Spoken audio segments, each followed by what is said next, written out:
What it do, man? This is T Enigma with Enigma's UnChained with my boy and my partner in crime, ICE Enigma. Say what's up, brother. What's going on, man? Not much, man. Let's get back to it, man. We got two special guests with us, man. Homies from way back. We're about to have a very, very fun and heated discussion on something very fun and near dear to us, man. So Julian, with Ordinary Fellow, say what's up, brother. What's up, everybody? We got CJ with Vinyls and Villains. Villains and Vinyls. Villains and Vinyls. Say what's up, brother. Hey, how y'all doing, man? Nice to see y'all again, man. Talk to everybody. Yeah, go ahead and plug yourself, man. Oh, well, now I'll just plug myself real quick. Villains and Vinyl. It's a podcast about comics and hip hop. We come out every week. We just did one of our first wrestling podcasts. You can find us on iTunes, Spotify, all that. And thanks, T, for having me on, man. It's been a while, so it's been a while. It's gonna be fun.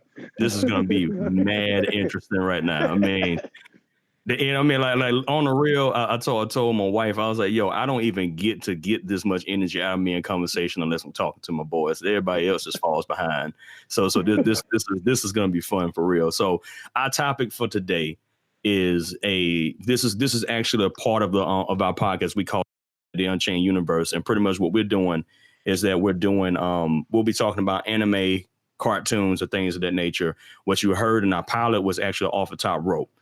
That's actually we talk about more of the wrestling aspect of what's going on in culture right now. But today, oh man, we got to talk about one of the GOATs, man. You know, Avatar: The Last Airbender. You know, like a quintessential masterpiece. But we're also going to talk about Avatar, the entire thing. That's the movie. That's that's Legend of Korra, and that's also Last Airbender. So we're gonna start it off, and we're gonna have some fun real quick. I'm gonna ask you guys a quick question, and this is gonna seem unrelated, but just bear with me for a second. So I got a message from somebody that read me something that really, really baffled me. This is the enigma of the day, by the way. And I need you to hear this, and I want you to respond to me and let me know whether or not you understand what this is actually saying, because I am still somewhat confused. So there's a response going around from women about how they want you to go and get something to eat for them whenever they let me set it back up. So you go to the store, and the woman wants something from the store, but she won't say that she wants something from the store, but she wants you to get something from the store.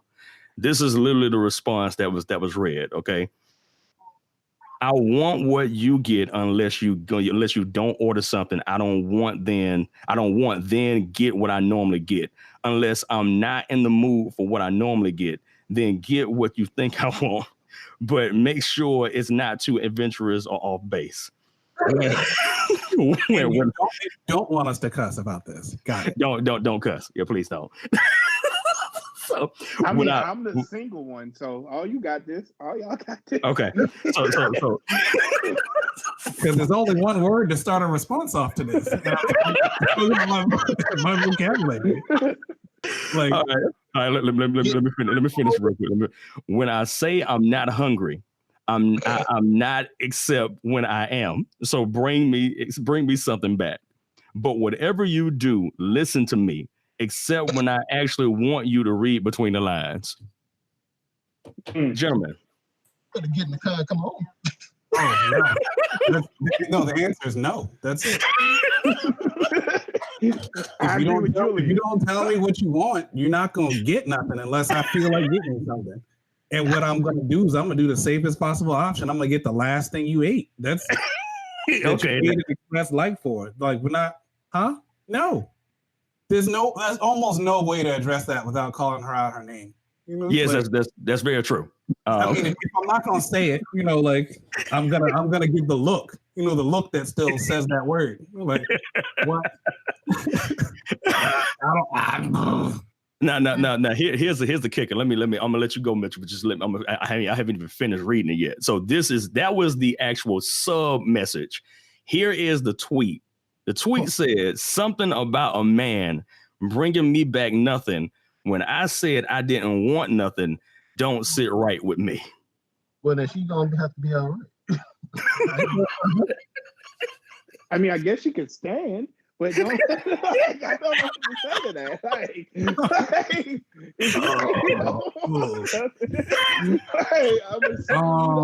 Man. So yeah.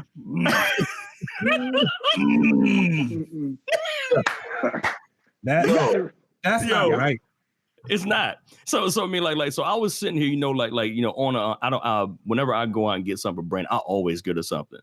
You know what I'm saying? But I've never seen it written. Like the actual thought process. Yeah. And I was just like, I've never seen it written so right for you to understand it, but also to a point where it confuses you even more when you process that. That's how, a lot of women actually deal with the process of saying that they ain't hungry. And then you come back with one fry and then she eats all your fries. It's not confusing at all. Like it's not confusing. It's just unreasonable. That's all. Like the sad part is we've all had that conversation. Yeah. Look, we do know that this pertains to, it can pertain to food, it can pertain to sex, it can pertain to taking the trash out, whatever you just name it, swap out whatever the task is. And there are some magical Negroes that exist. There's some magical Negroes that exist. They got the magic stick, got the magic hands, all that stuff, and they know how to mind read and do that. Most likely, they're not married. Yeah, they're playing a game. Yeah, most likely they're playing a game because in a committed, cohabitated relationship, that stuff don't work forever. Your mind reading powers go away. Yeah. So I didn't have them to start with, so it's not confusing. It's just not reasonable, and she needs to understand that. But I'm telling you, I mean, like I put it on Facebook, man, and bruh, oh my goodness, the response. They're like, it's not rocket science. I'm like, you sure? I mean, like, this ain't rocket science. But I'd be curious to see what the male. My sorry. Go ahead, CJ. Go ahead.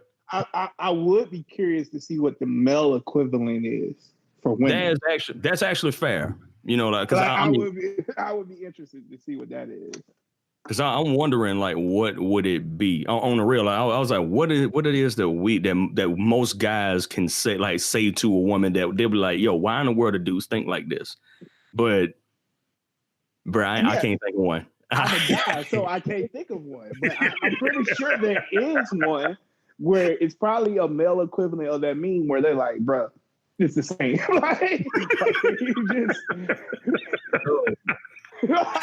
Yeah, I want to throw that at you because that to me was like that was a crazy enigma to me. I was like, this is enigmatic in the absolute letter of the detail. So, like, if you have an answer to this and you're listening, TNigma@enigmasunchained.com. Please send me a response and let me know. I mean, I need somebody to write a dissertation on this because men need it.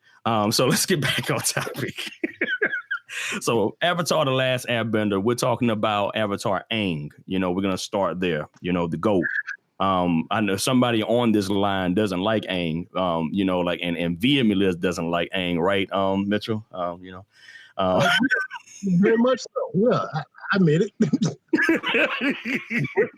Man. So pretty much what we're going to do, we're going to break down the whole show, okay? Like we're not going to focus on Aang alone. Okay. We're not gonna do that to you. All right, brother. We got your back, man. All right.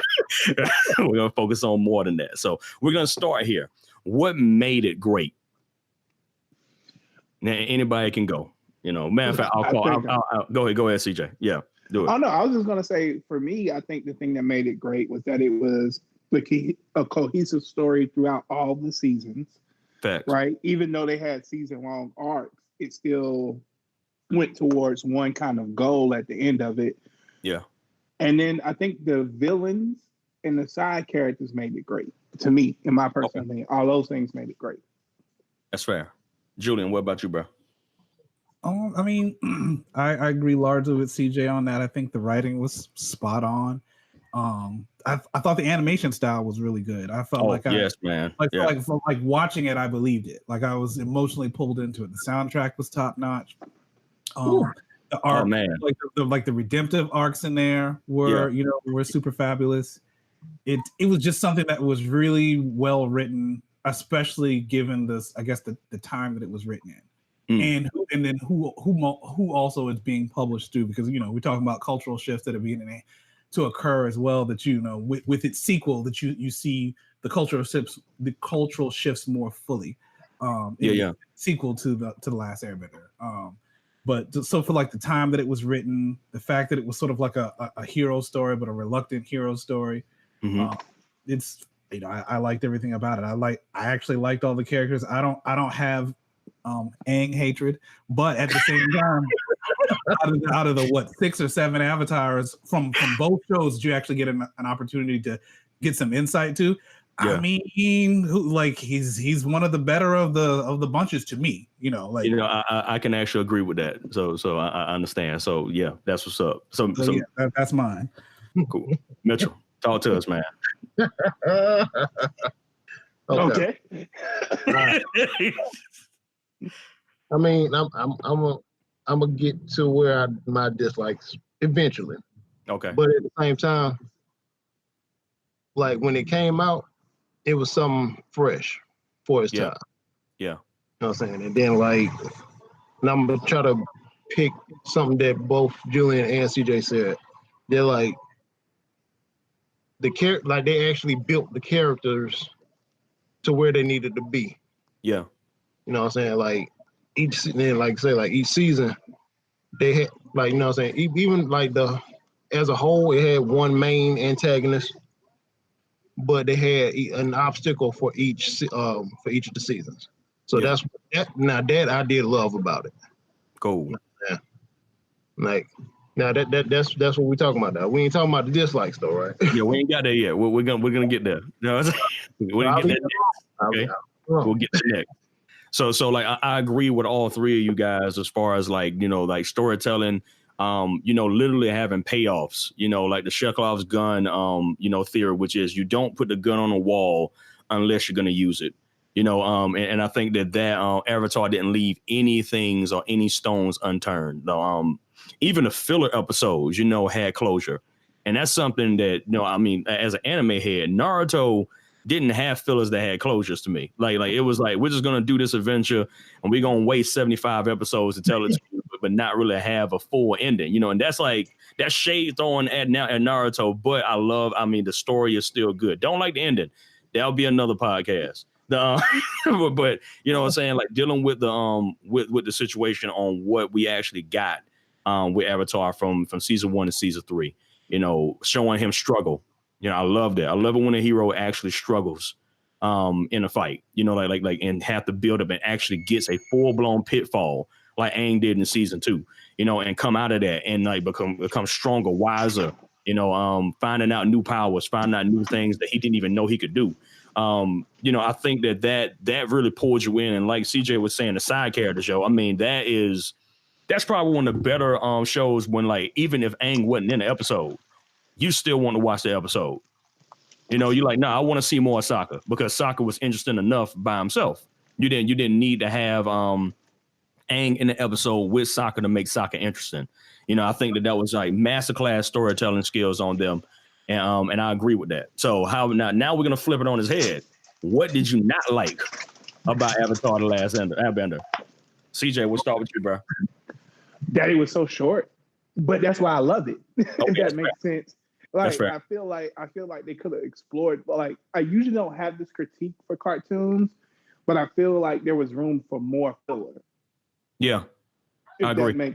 If that makes sense, they really could have fleshed out the world more. Yeah, but I like it. And then the main antagonist, which was Fire Lord, and please forgive me, I don't have his name written down. Sozin, you good? Yeah, was not the most interesting. Was it Sozin? Was it Ozai?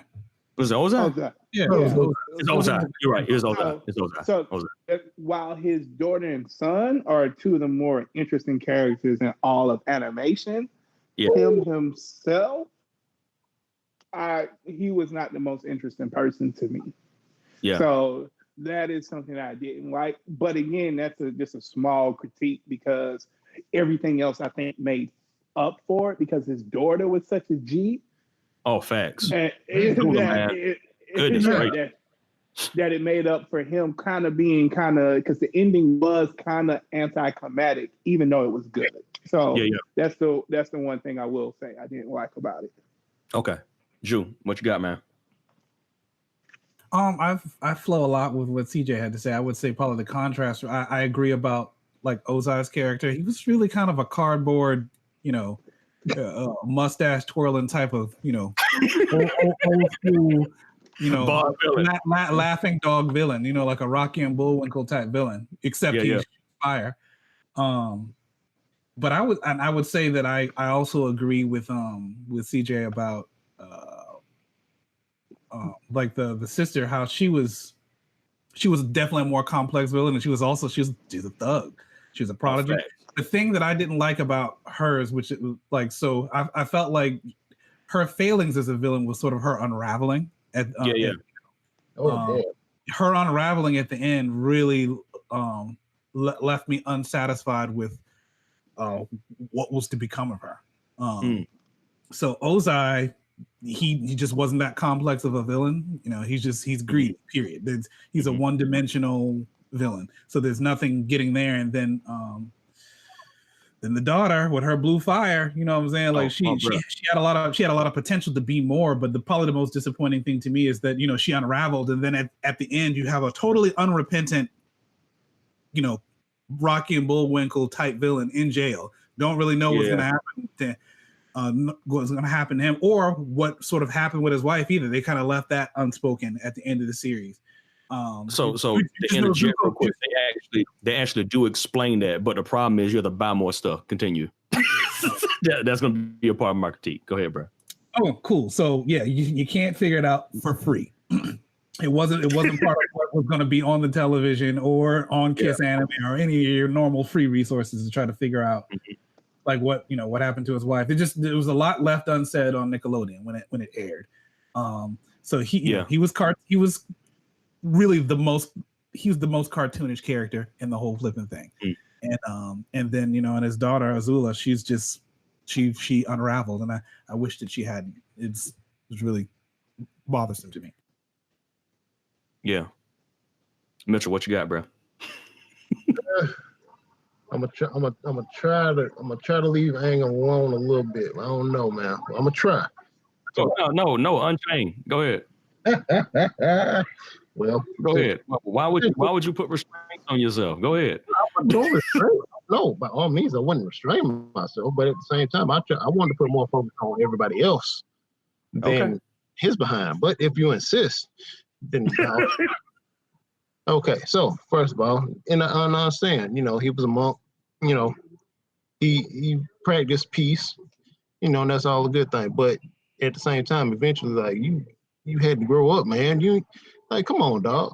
Like you're doing the most. Like, and then you wanted to give up trying to learn fire just because your behind was selfish enough and was too playful and burnt your girlfriend that really wasn't your girlfriend at the time. Then you got jealous because she was looking at somebody else when you should have just spoken to begin with. You know what I'm saying? Like if you know what I'm saying, but okay, so I'm gonna get off him for a second.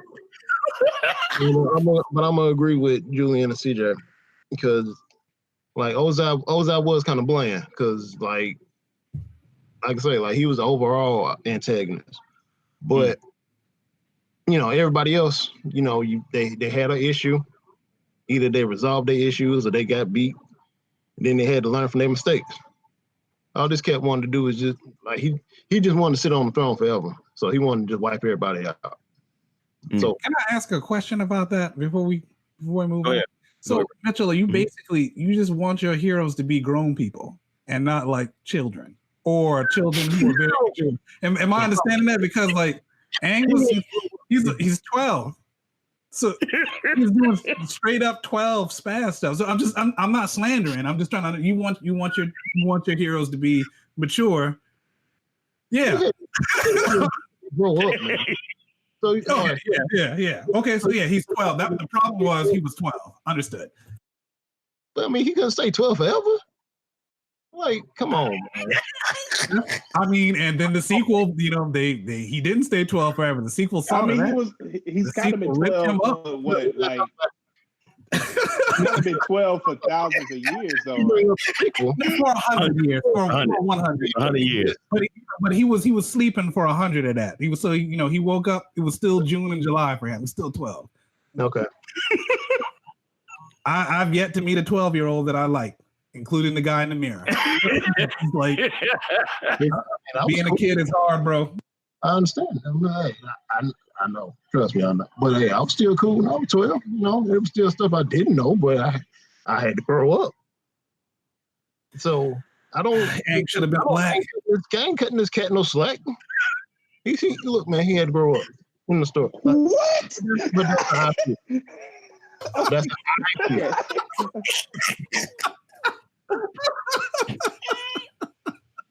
But like I said, but anyway, message received. Mitchell, I gotta ask. I'm sorry, Trevor. I gotta ask. No, this is great. Go ahead. What flaws are acceptable for your heroes to have? Besides being 12. Because when you pick on them, and I'm not the biggest Aang fan. I actually have the unpopular opinion of thinking he's less interesting than Korra. But what flaws are acceptable for a hero to have? I don't know. I mean, like when it comes to Aang, I don't know, man. Like he just rubbed me the wrong way. I mean, like I said, fair enough. I understand. Yeah, I'm saying? Like, he was 12, but come on, dog. Even Sokka didn't have no powers at all. You know what I'm saying? Like Sokka ain't had no kind of power, but he still stepped up. That's fair. I can't dispute that. Like that is real. Yeah. And Sokka wasn't. Julian Asher put in one in the chat saying, that Sokka wasn't 12 though. So that's also true. But he was a full-grown man in his village. According to their tradition, he was already like an adult. They sent him out into the world to go fend for himself. Aang did the 12-year-old thing and ran away. I'm just. I think that'll bring me to mind because I actually agree with Mitchell. I agree with Mitchell on this particular part. Aang, we get that he's a 12-year-old, but one of the things that he refused to do, which is weird because most of the other Avatar did not do this. This was intrinsically about Aang. Even Korra did it different with her rebellion. She at least learned. We'll get to that. She at least learned. He didn't learn. He refused to learn. She was learning like 3. You know what I'm saying? Like, because he had the potential to be able to do all of them early, like super early. You know what I'm saying? Like he could do all that stuff in a flash. You saw the episode with him and Katara, when she got that the waterbending scroll. And he was like, oh, you just do this right here. And he just started doing it, and it was immediately, and she got jealous of him because she's like, how in the world are you so doggone good at all this stuff? And like I was like, I understand what Katara's going through because she's like diligently working hard at this. And this sucker is like literally just walking up to this and just figuring it out and then acting like he ain't really nothing special. You know what I'm saying? Like, so I think that particular aspect of him is unlikable. But I will agree that the Fire Lord Ozai was actually a pretty one-dimensional character because like we didn't really get nothing but shadows for a full season, for 2 seasons, my bad, 2.5, my bad, because we didn't see his face until what, season 3? I mean, on the real though, I mean, like we didn't see his face until season 3, and then that's when we found out that Mark Hamill was on the stick, and I was like, oh, Mark Hamill speaking for him? Okay, that's pretty cool. You know what I'm saying? Voice of Joker, Luke Skywalker. Shouldn't have said that. Oh, don't hurt yourself. Don't go straight to the dark. Come on back up. Come on back up. Yeah, you saw that, Julian. It was like the hole was right there. I wasn't even looking at the screen. I heard your voice. I heard you make you feel sad. I was like, come on, man. This is not a Star Wars podcast. I was like, oh man, okay, yeah. But yeah, you got Mark Hamill, probably one of the best and one of the best voice actors, period. In American history. I mean, like the dude has been our childhood for years. on a stick and you don't give him nothing? You know, like that joint was weird. I'm like, yo, you got Mark Hamill on his stick. This dude is Joker. But you know what I will say is, to be fair to Avatar in this sense, is Ozai the main antagonist, or is Azula, right? So that's and that's actually a very good point, because like let's say if Azula was the main protagonist in this particular sense, right? Then the ending make more would actually be a little bit more. It would make more sense, but I still don't like the ending. Like I don't like the ending with Azula as well, because I was like, her just becoming like unhinged at the end was okay, but it was just real anticlimactic. Like I like the fight between Ozai and Aang was fire when Homeboy went Avatar State. Outside of that, I was like, we can just skip all the rest of this. It's like Avatar State Aang is the Aang that we need. When stuff I would argue though that neither Ozai or Azula were the main villains though. If we're looking at it from Aang's perspective, it's the Fire Nation, because when Aang ran away, he was running away from Azulon. Yes, it was. It wasn't Azulon. It was Azulon's father he was running from, right? It was oh man, see that's what I'm saying. I'm trying to remember because it was Roku Roku was the Avatar before him. They both he died, and it was his brother that was the Fire Lord at the time. So yeah, not Azulon. I'm trying to remember, but it was not Azulon. Was it Sozin? It was Sozin. Yeah, I think it was Sozin. Yeah, it was Sozin. Yeah, Sozin's comment. Yeah. So from Aang's perspective, it's just sort of the oppressive, warmongering Fire Nation is really the villain. Because that's fair. I can't say that Azula was a main protagonist for Aang. She was a main protagonist for Zuko. That was his hurdle that he had to overcome, was his sister.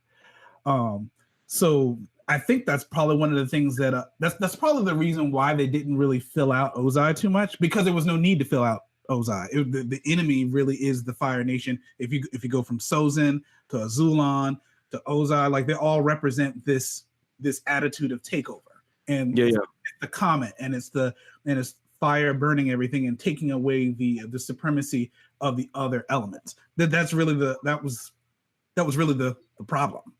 So now that you bring that up, we got to talk about this. Like, so when we look at Avatar, which bending do you think had the most potential to be like the best on in their world? CJ.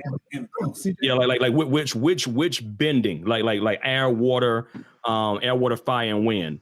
Which bending had the most potential to like affect their world in the best way? Like which one do you think that would be? Affect their world in the best way? Best way, like actually make it progress. Which one do you think that would be? I mean, that's a hard one, man, because they're all so vital. I would say in the best way, maybe water, because it's just a basic thing that people need to survive, along with air. In the most destructive way, I've always said Earth. That's always been my argument, just because you can't walk anywhere on Earth without Earth. So, yeah, I remember you used to always make that comment, that thing when we was in college. You're like, look, man, if I ever had to take a bending, it would be Earth. You can't escape me. I was like, that's actually a fair statement. Yeah, like, what you gonna do? Go to Mars? Like, you can't do it. So send an Earth bender to Mars. It's like, brother, you are screwed. Yeah.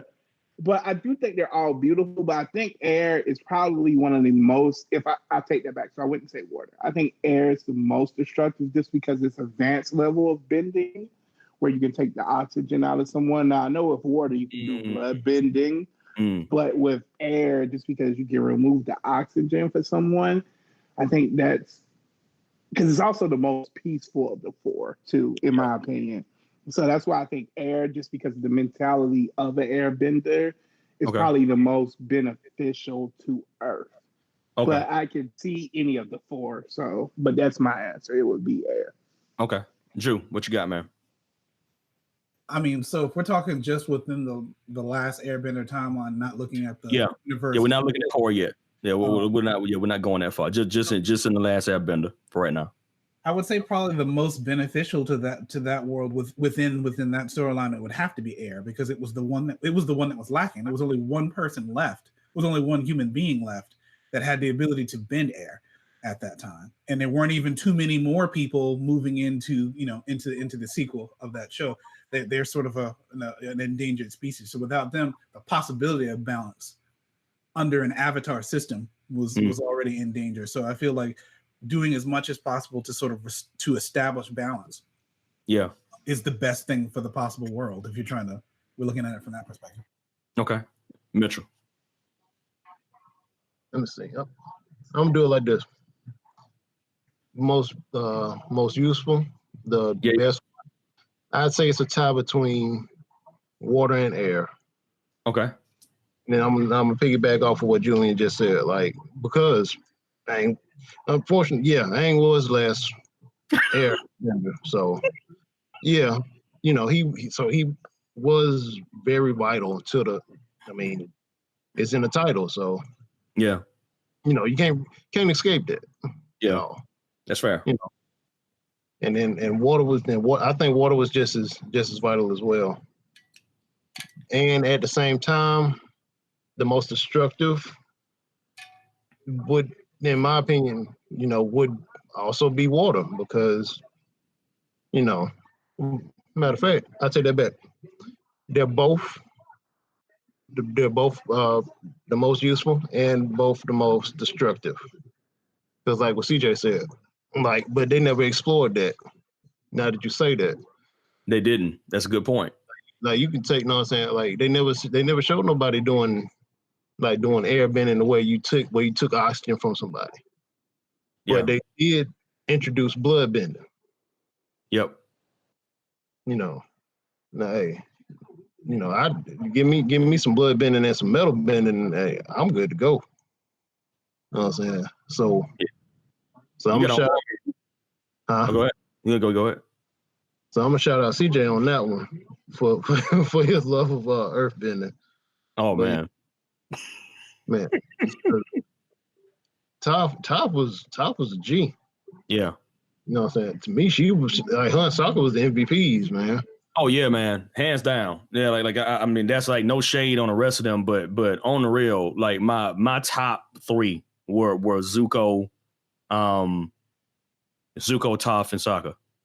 Oh yeah, like that was my top. I actually got I don't even know. Like we're gonna do what ifs in a moment, and we're gonna take a break bomb before we get there though. But I'll give you mine. Like so, mine I actually say the most vital out of those is fire.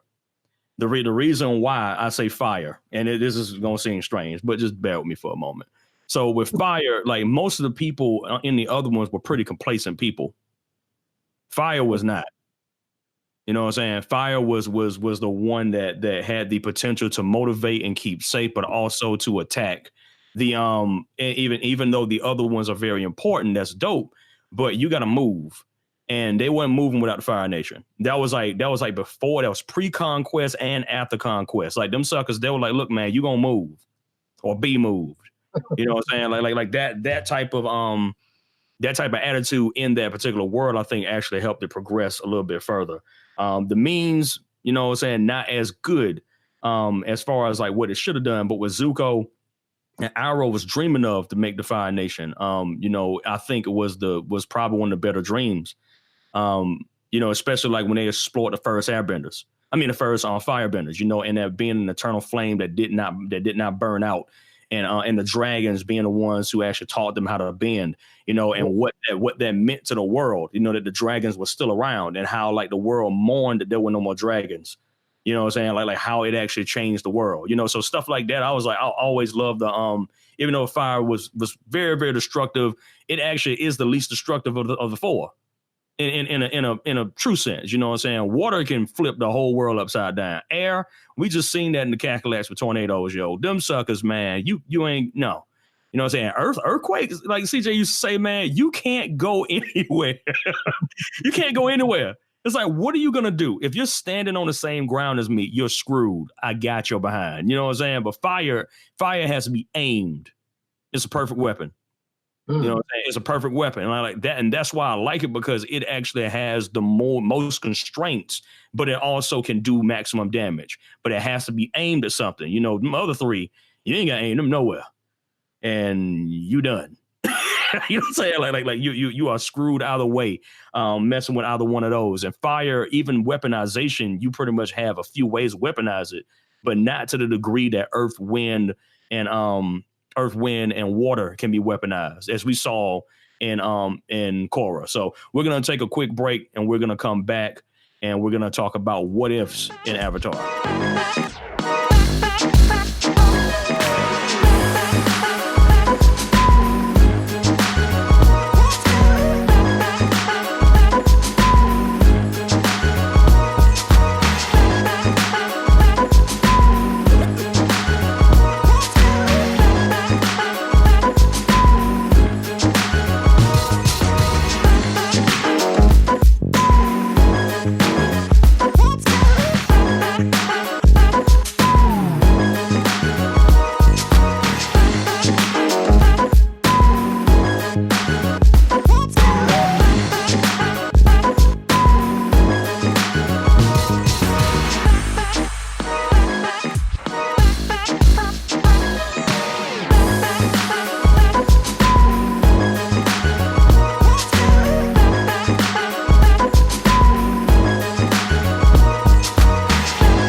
We're back.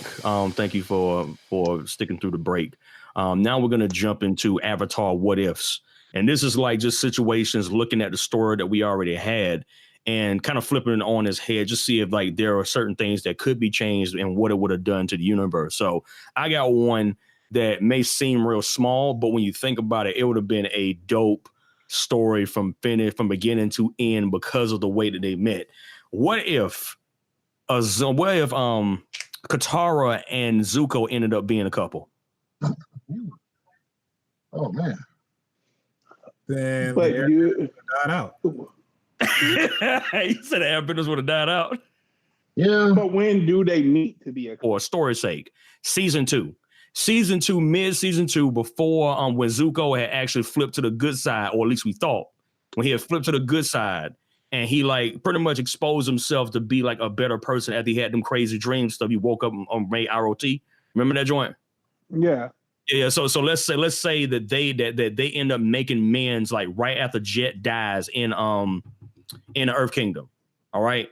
And the relationship with them in like when they were trapped in the cave stuff that actually hit it off right there before he turned. And then we get to season. Like, because I think that him and what's the name of the girl with the bangs that he ended up with man, what's her name? You know what I'm talking about? Like, I'm talking about the one that Zuko ended up with. Yeah, his wife. I know exactly who you're talking about. She had the knives. Maylene? What's her name? Mai? Yes, Mai. Yeah. So like I just thought that was forced. I thought that was super forced. Yeah. And then he broke it. Say again? So they were already together, but then he broke it off, remember? Yeah, and they even had like flashbacks, even like when they were younger, she was interested in him. Yeah, like you crushing on a dude does not mean that he is yours. For anybody on the line that needs that bit of wisdom, please listen to me. You crushing on them does not mean that you own them. And that was my beef with that, is that like it was one-sided. It was one-sided, and then it just felt like the writer was like, let's throw them together. And then put them in these weird situations that kind of, to me, season 3 episodes I did not like was, I liked it only because Azula was in it, and we got to see Azula in a regular place, where she like was on the beach house. You know what I'm saying? But I did not like the fact that it just felt like they were always just attacking Zuko.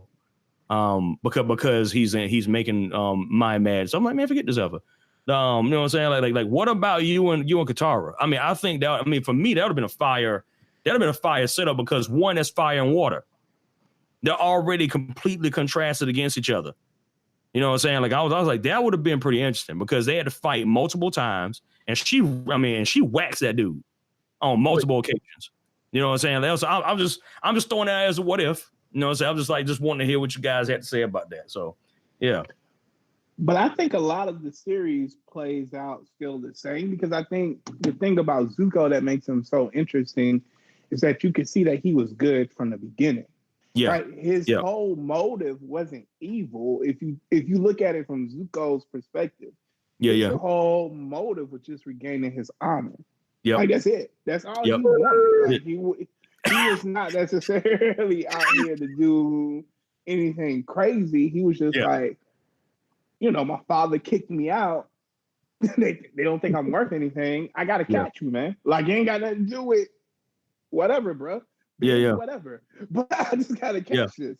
So that's why I think Katara would have more of an influence over Zuko than Zuko would over Katara. So I think a lot of the series still plays out the same because I think Zuko at his base is still a good person. That's fair. So at least that's my opinion. No, that's good. No, these are what ifs. I was like, I always thought after the season finale, when with the series finale, I was like, yo, that would have been a more interesting relationship dynamic. That's like no shade towards Aang. I know he's 12, but no shade towards Aang. But I was like, that would have been a far better dynamic having Zuko and Katara kind of like deal with each other, and the fact that she's like looking at him like, dude, why you keep doing this foolishness? Come back. I think that would have been pretty interesting. So, Mitchell, what you got? What's your what if, man? Well, this actually, I got two. Okay. One of them actually came out of the earlier conversation. Like, what if they would have actually had a bender that was using air, that developed a way to do air to take it away?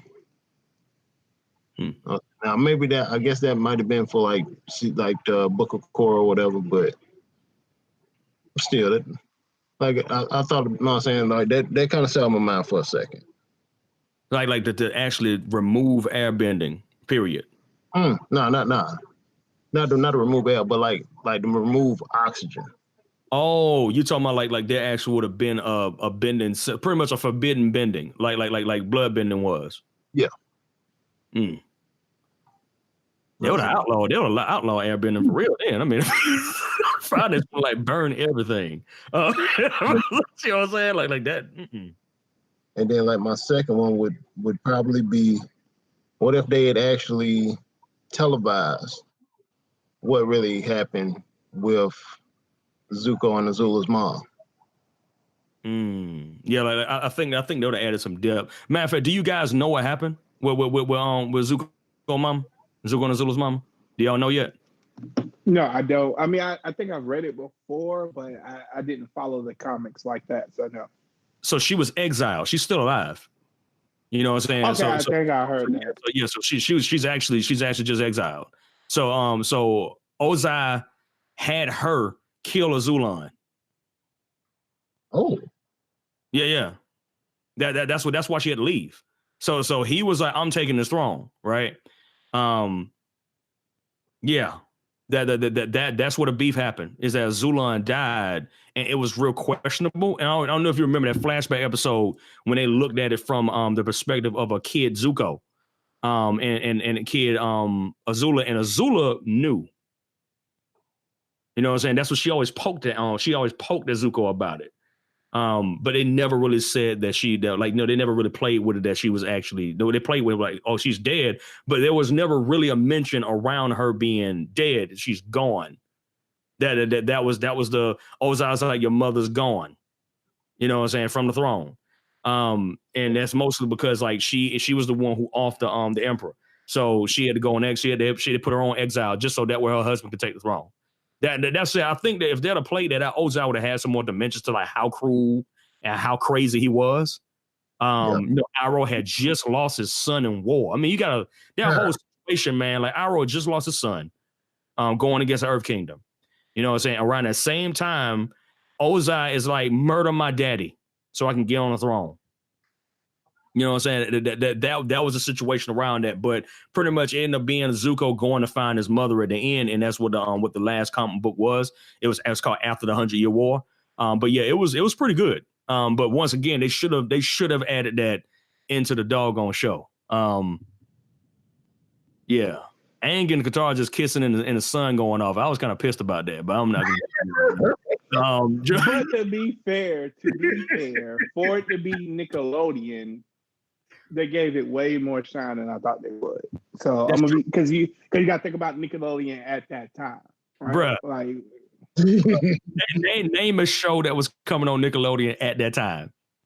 well, at that time, truthfully, that's what I'm saying. Like, you know what I'm saying? Name a show. That's probably been the best thing outside of SpongeBob that they've ever done. Facts. Yeah, and all that, man. You can't leave out all that, yo. You can't. That's for or the Rugrats, but like, I mean, they no. Rugrats. No Rugrats slander tonight.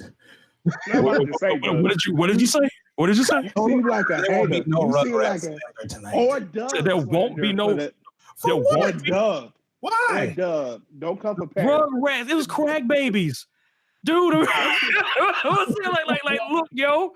The whole time I'm watching this, I'm like, that dude's smoking meth. I mean, there's no way your boy. I mean, like, look now. I'm sorry, man. You know what I'm saying? I just can't. I mean, every time I watch it as a kid, I grew up around crack babies. I was like, this sucks. These are crack babies, yo. You know what I'm saying? Like, they got shine. They got shine. And the show was boring. If that's the case, Eddie is high the whole time. He think he can fly. Like, I'm just saying. We gonna do that. Like, we gonna do those type of theories. It's boring, yo. I mean, the Fire Nation is drinking nothing but Everclear because they're like, yo, we just spit fire. like, we gonna do those theories. They're trying to get even higher on, when a comet is coming around. That's like some witchcraft stuff going on with that. Oh boy. Yeah, but Rugrats ain't included in that. I'm sorry. No. It's just, yeah. Look, all them old classic Nickelodeon stuff is dope to me. Like, Ren and Stimpy? Huh? God, look, so Ren and Stimpy, like, nobody should be allowing their kids to watch it. But you know what? It was part of the childhood. I enjoyed my experience with that. What was the butter toast? Man? What was butter. No, it wasn't butter toast, man. It was cinnamon toast. What's the dude's name? Powder toast, man. Powder toast. Yeah, powder toast, man. Look, yeah, I didn't say it was good. I said I didn't say it was good. I said I enjoyed it. There's a distinction. I didn't say it was good. I said I enjoyed it, and I said it was classic. And it is classic. Anyhow, you better not ever come for Doug. What are we gonna do, Frazier? What? I bet not. What? Better not ever come for Doug. Like, no. You know what? No, nobody. Yeah, like Doug is good. No, we ain't got no beef. Well, you know what? No, I take that back. Doug is a punk. Doug. You know what I'm saying? Like we gonna throw this out here real quick. Doug is a punk, yo. That dude had every opportunity to holler at this chick, every single one.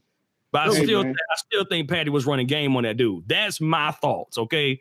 Because I met you a dime a dozen. I truly do believe she was running game on Doug. Yeah, he was a punk, but you know what? There's a lot of teenage virgins, okay? It's fine. I'm about to say, I know what it's like to be Doug. Maybe none of you slave descendants weren't, but I can relate to Doug. I had a journey, okay? I sure enough thought big, so I know who my Patty mayonnaise would be. Like, not even playing. I know who my Patty mayonnaise is. So leave that sheltered boy alone. Doug ain't never did nothing to you. Look, man. Look. Nah, son. Doug don't get a pass on this, okay? Now. Granted, the show. I still like the show. All right, I will. Some of the best sound design. Period. From some of the what? Some of the best, like Doug. Some of the best sound design. Period. Almost every song on that thing was beatboxing. That is true. Yeah, there's some of the best sound design. Period. Yeah, everything. Yeah, no. Look, I'm not taking none of it away. I just don't like Doug. Okay, we got completely off topic. That's perfect. Look, it's okay. It's all related to Nintendo. I mean, like Nintendo. Oh my goodness gracious! It's all related to Nickelodeon. So we'll bring it back in. So Julian, give us your what ifs, bro. Oh well, all the Airbenders that like. So what if Zuko had gotten with Katara? The Airbenders would have died out. At the end. I mean, we get that, bro. you know what? The marriage probably wouldn't have lasted. So there would have been a divorce. The best thing. How do we know that? Because I think the only reason that Aang didn't get divorced eventually is because he died. Okay. Katara look, settling down wasn't in her plans. Being after was in her plans. My God. She's serious about her bending. She's serious about her bending. She's serious about her craft. She was a career woman. She wasn't gonna look that village. The moment that she left the village and got on the back of that air bison, being a stay-at-home mom was no longer in the cards. So you say career women can't? What? I really do need you to break this down because I'm trying to get like how her being a successful waterbender takes away the prospect of her, having a man. Look, all of the women that she admired, especially even like that witch who taught her the bloodbending, right? They were either all widowed or single. Widow mean they had a husband. You said you wanted to know. I'm trying to tell you. I really believe she was interested in being a master. I think she was interested in having a career. I think she was more interested in that than she was in having a family. I think she enjoyed that. And then if we look at the sequel, she didn't remarry. She's not even really present. They don't zone in on her too much, even though her kids play a pretty big part in the story and stuff like that. Yeah. I think she loved bending. And I think that she had a soft spot for Aang, but I don't think marrying Aang was I don't think that was life plan number one. But it's hard to step to a sister after the Avatar done been with her. How do you look? How do you look on the real though? How do you look? Hey, yo, what I'm saying? I just want to take you out. Say like sucker. Look, my ex, my dead husband saved the planet like 4 times. What do you have to bring to the But Aang died a death like dying on the toilet, man. You saved the world, but then there was no honor in your exit. The author of season of the sequel series saw to that. They made sure that there wasn't going to be much to respect about Aang. He just died. That happened, man. His kids got all kind of complexes and stuff about Aang and stuff like that. Like it was, did my daddy ever love me? No. Let me just answer that for you. No, he didn't. Hold on